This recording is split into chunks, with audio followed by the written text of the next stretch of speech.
Hey guys, Nick here. Welcome to the Omniverse of Nick and part 5 to the next Walking Dead story, What If the Walking Dead Was a Dream? Before we get started, be sure to smash the like button, subscribe to the Omniverse of Nick, and check out the About Heaven homepage so you don't miss anything for the Omniverse's future. With all that said, let's begin. We open up where we ended off last time.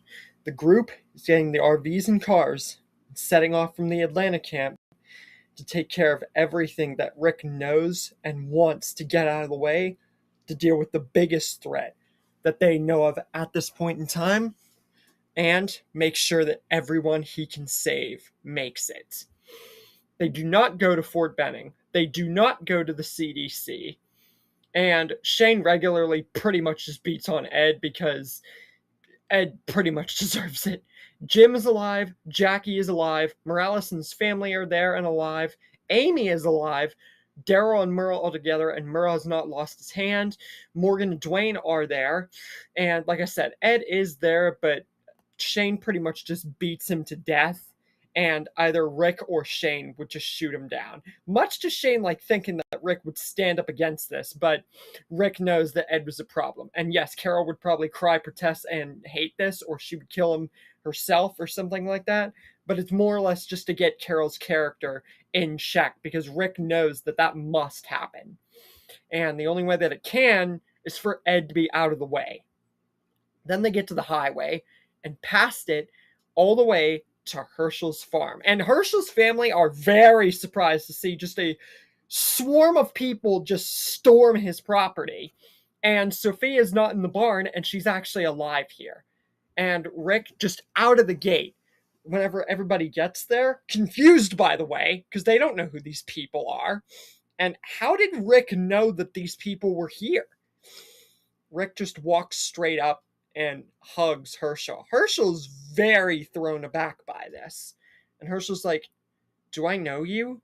And Rick says, "We need to talk." And Rick tells Herschel and his family the whole story. And Dale, Jim, Jackie, and so many others back him up. And Herschel just tries to sit on this for a long moment. And it's like, it's no crazier than the dead coming back to life.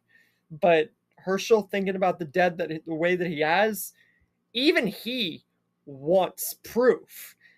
But he can see it in Rick's eyes and everyone's eyes. They're serious.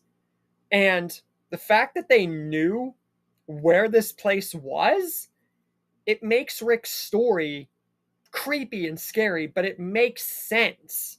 So, how can he hate Rick for this or any of them?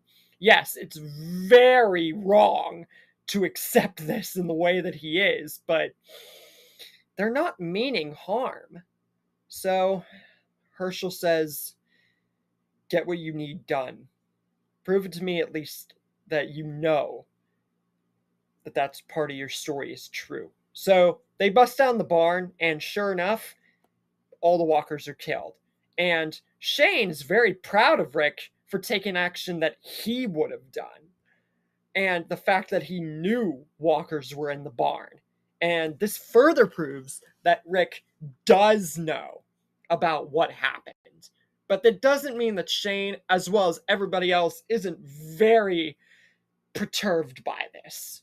And Herschel's family has to mourn the losses of what they considered family.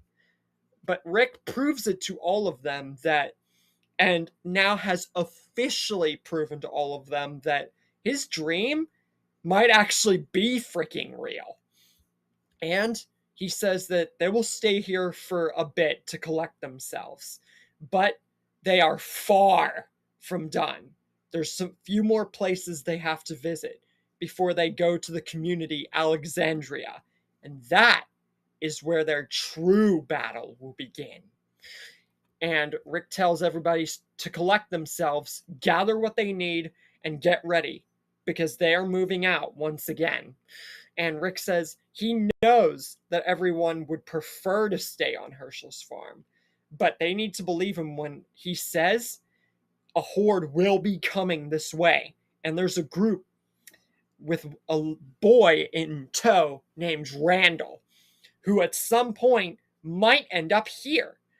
But if they go across what Rick knows and goes to the communities and places he knows can at least save them from that until they get to the community Alexandria, they won't. And everyone is so confused by this and how Rick knows all of this. But once again, he is making sense. And he has proven thus far, with parts in between, that he is telling the truth. And they're considering Rick the luckiest, scariest, and probably most special human being they've ever come across in their entire lives. Basically knowing about the future and being a freaking fortune teller of sorts. Soon enough, on their way to said places, they come across a woman with a sword, a poncho, and two chained, teethless, and armless walkers behind her. And this, Rick knows who this person is. But as for everyone else, they don't. So, Michonne, will she join the group in this timeline? Or could Rick trying to recruit her into it cause way more problems than it should? Find out next time.